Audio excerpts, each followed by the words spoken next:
from CVT.Wonders. Last one is happened via online. So the first thing that our background include formatting. The first one that we want to focus on the SGD number one, poverty. You know that poverty not only problems in Vietnam but also in many countries around the world. So we want to have a solution to mitigate this problem. We call that anti-terror beta terminating system.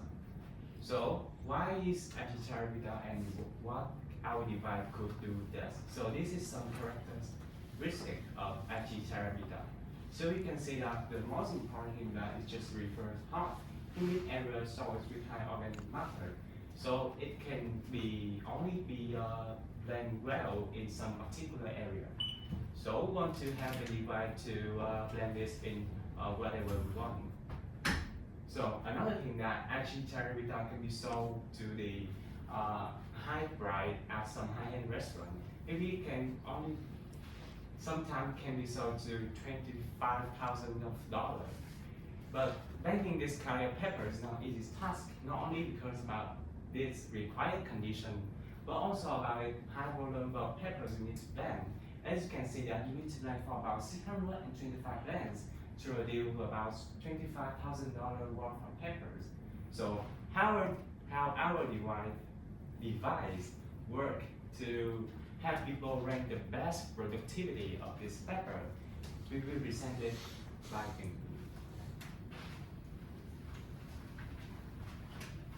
Hi everyone, can you hear me clearly? Sure. All right.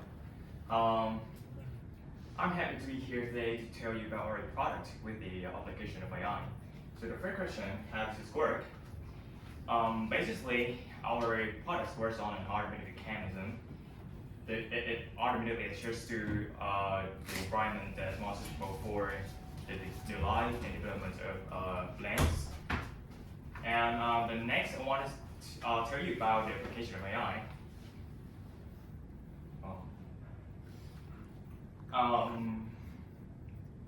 Okay. At a particular time, we use sensors to monitor the condition of our artificial environment and a formula to put the data of each condition into a weight.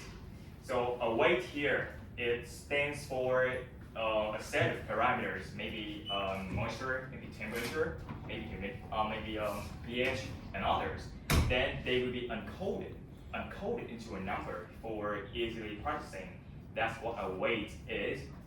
And we can suppose that each different environment will have a different weight. Okay? Here is the weight I just talked about. Besides, we use object recognition technology to recognize the location of the trees being planted, and then based on the height and the color of the leaves, we know that the trees is growing well or not. Is growing well or not in a certain environment with a certain weight, or you can say a certain condition, a certain set of conditions. Then, therefore, we will get a training set and continue to resolve. We will form a training set, a series of training sets. And in addition, we will mark heat maps at these locations. By doing this, we can know in our container the tree will grow well or not in which positions, and therefore we can determine the favorable locations for the growth of the trees. Then we will rely on training sets in order to check at what ranges the weight brings about the most productivity.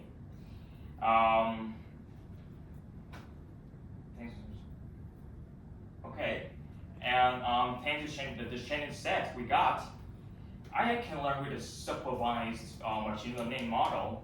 Then we use some algorithm to give the result as an output. And here our team suggests using the logistic regression algorithm. With each training set, we will get the result whether the tree grows well in a certain environment or not. Then our AI will change the condition of the current environment to the one that has the best suitable for our trees.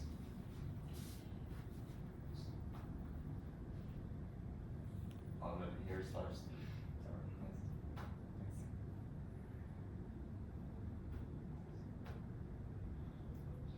Okay, so the next part, I would like to tell you about our product demo. So we will watch a practical video about how our products increase or decrease the temperature. Please, let's go for it.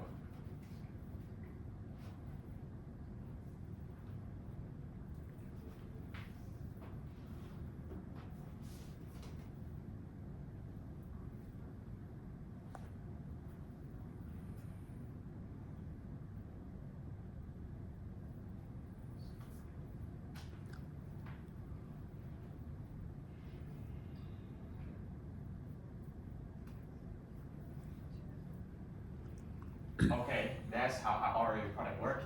And here is a fruit where we already cloud data, storage data.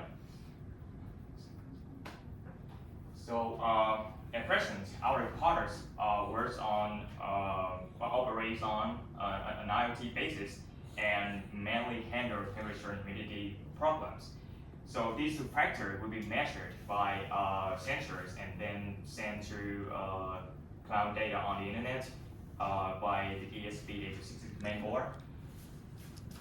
And having said that, with the using of machine learning model, so it's not enough that we only get the data. So I suppose that we need an algorithm to be capable of processing this kind of data, and for us to know which environments will be more suitable for the trees. So that's my presentation. Thank you.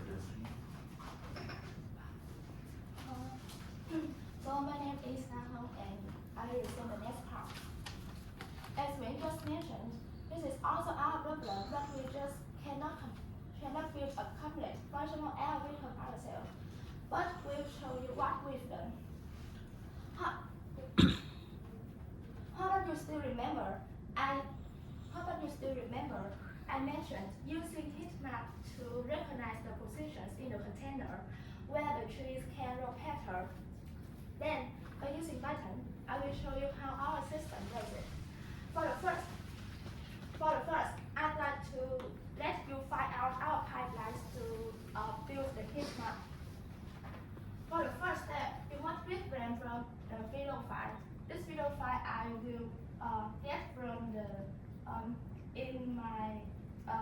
in some shopping center or some shopping store or when I get it from the area.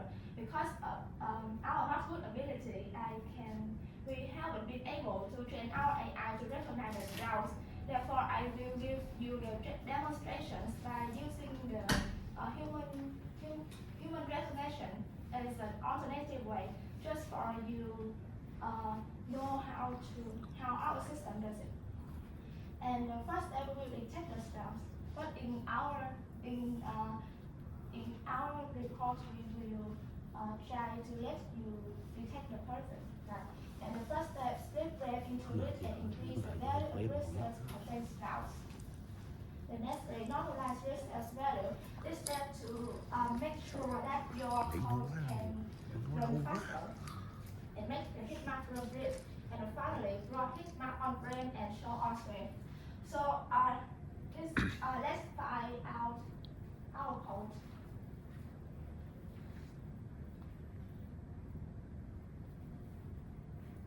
Next slide. This is slide that how this code runs. Of course, someone has ruled the heat map will mark these positions and mark these positions and mark these positions. So of course this is just an observation in a long time.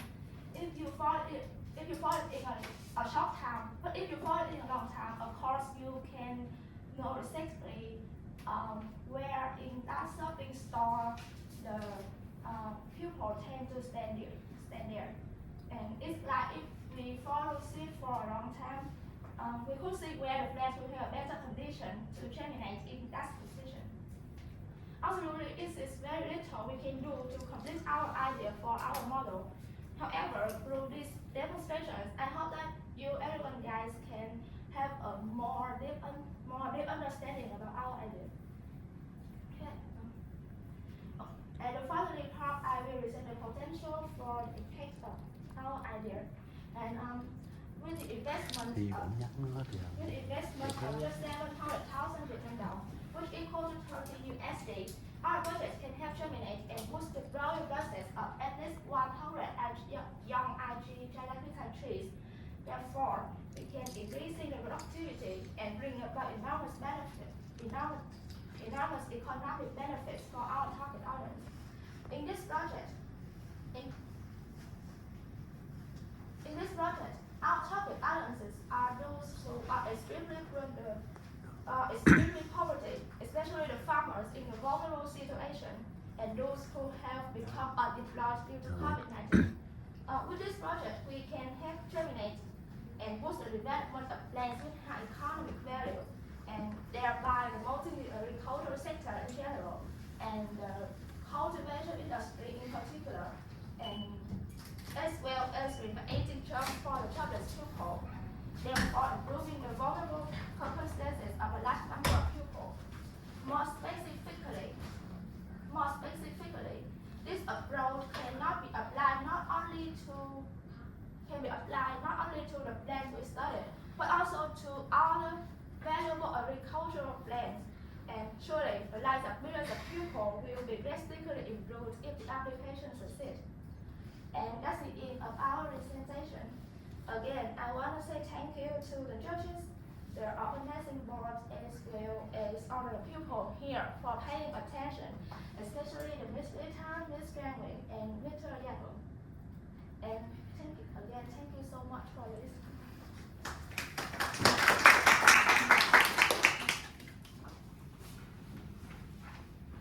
Great. Thank you, Team CVT.Wonders. Excellent presentation. Considering you're unmuted, Mr. Hai, would you like to ask your questions to the team first? Thank you. Okay, I have quite a few questions, but I will take the talk I want to talk to. So first, I would like to clarify, are you monitoring the plants like in the farm or inside a market? You mentioned the market, but I just say that we use germinate. People here can plant that trees, right? But it's really difficult to germinate that plants because we try it and it can't grow. Yeah, it's very hard to germinate. And we want to use heat map to take the position, the position which where has better conditions in a container to know where the plants can germinate. But that I will try until 1 o'clock at the midnight, and it's difficult because I can train our AI to detect the sprouts, the seed, and that's why I just use a video of shopping store by detect people just for you to have understanding about this idea. So yes, so you're aware of the difficulty. Yeah. So how do you plan to set up the cameras to take videos of the plants and then to do the detection? In the first demo,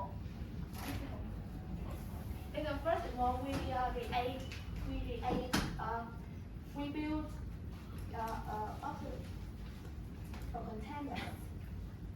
Yes, I noticed the container.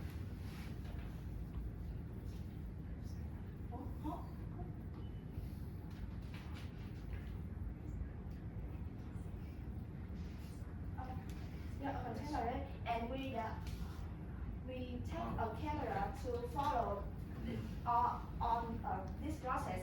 But however, because we got very far to Hanoi capital, that's why we can get this to the plan. And we just have a video for you. Okay, I didn't notice the scene earlier. Okay.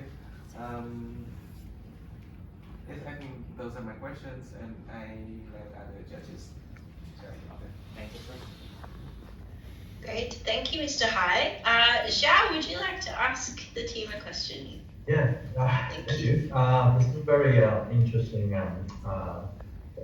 presentation and also a very good demonstration. I think this is actually a very important area, like we call it intelligent IoT system for smart agriculture, which is also has a lot of very big market in Australia as well, and I think around the world. I might just have a question because you mentioned that to me it's like this you have all sorts of IoT devices, right, including the sensors and also the cameras, like to monitoring the growth of the sprouts. And you mentioned, right, you detected all this kind of important ways for the growth, like the temperature and humidity. Is this? My question is more about the control side of it. Say when you detect, like say the temperature is lower, you demonstrate, right, and then you increase the temperature by using the light. Is this something controlled automatically by the algorithm? And how you actually achieve that?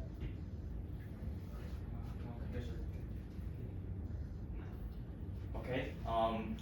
Here we got a relay here, and when I installed a temperature threshold, here the temperature threshold I installed and had stored initially was in 28 degrees C to 33 degrees C, and when the environment in the container or the temperature container is higher than 33 degrees C, this relay will turn on the light. And if the temperature is lower than 28, it automatically turn on the cooling system. Is this answer you? So yeah, so this all happens as a locally, right? So you also mentioned because there are data you store in the cloud. Just wondering like what functions or what models or what data actually store in the cloud. I just storage at present I just our parts just can measure their temperature and humidity. So here is the main board that I just called before is ASP8266, and the temperature in the container will be sent through the cloud radar through this main board. Yeah. Yeah. Is this answer you? Yes. I just want to try to figure out, how you're using cloud for this. But anyway, I guess like because I actually have a student like they're working on very similar projects like this one. So we using cloud to store those sensory data because there will be like a centralized model running whatever this could be, as you mentioned, the AI models like in the cloud, because we are actually connecting data not just from one of the sensors, but there are actually a lot of sensors, right, deployed. So you want to get all this data, from all different sensors and then try to train kind of a global or more accurate model using all the data available. So, I'm just saying like the cloud can be actually used to help you to train like a high kind of accuracy global model for it. Yeah. No. Yeah, that's just my question. Thank you. Thank you. Thank you, Zhao. It's Great. Dr. Kalpna, would you like to ask us a team a question? Yes, yes. Thank you. So first and foremost, I would like to appreciate the efforts the team has made building Team CVT.Wonders, an excellent presentation, and you come up with the demo prototype, working model you have shown. So really happy to see all these things in your presentation. So one thing I just want to know that as if this is very important area, precision, you worked on intelligent precision agriculture. So, as if right now you mentioned only one crop, and you said that you would be working with the different kinds of crops for this intelligent precision agriculture.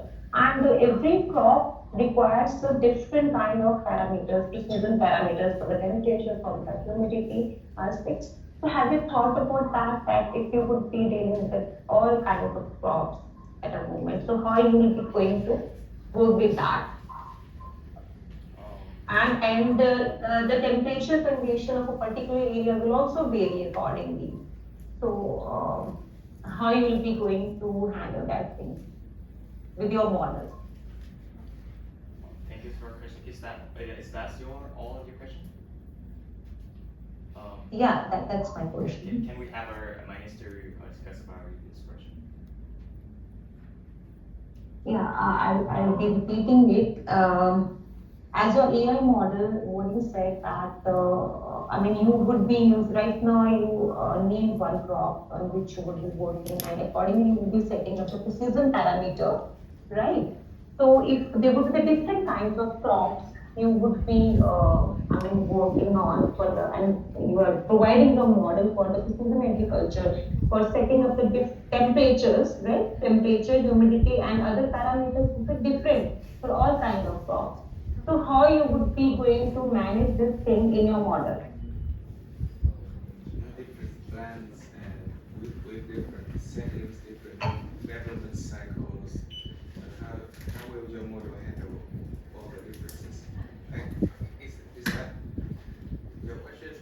I'm not sure if it is the same question that Dr. Cambridge raises. Yes, yes. But it's a, I mean, then they said that they would be doing it only for one crop, but for in the presentation mentioned that for the different kind of crops they would be using this. So as for the environmental parameters, the different at the different places, right? So how they would be, I mean, using this system to manage the, I mean, set up the precision parameters for different categories of the crops. This is my question. And it's the way that's the way we do. We just we just have experience in a plant, but you know each plant has its own condition to grow better as the temperature, the humidity, and it's really other elements, just not two elements. And each plant we will check this. We will control the sensor, control everything to control these equipment to have training set for each tree, for each plant, and that's why we can train our AI to and apply this system to other plants. Okay. My suggestion is like, you know, you would be going to build up this as a, I mean, precision agriculture model. So you would be having the area divided into the various cluster zones. So according to the environmental conditions, you would be setting up your systems for the different areas, and therein you can define the as per the area and the environmental conditions, and as per the type of crop you would be using that. Accordingly, in the various clusters, those you can define use your system and define all those parameters accordingly for your model. So you need to then come up with one, centralized model. So this is my suggestion, and well done, very good, very well presented. Thank you. Thank you for your question. Thanks. Thank you, Dr. Kalpner, and thank you, Team CVT Wonders. If we could give them another round of applause.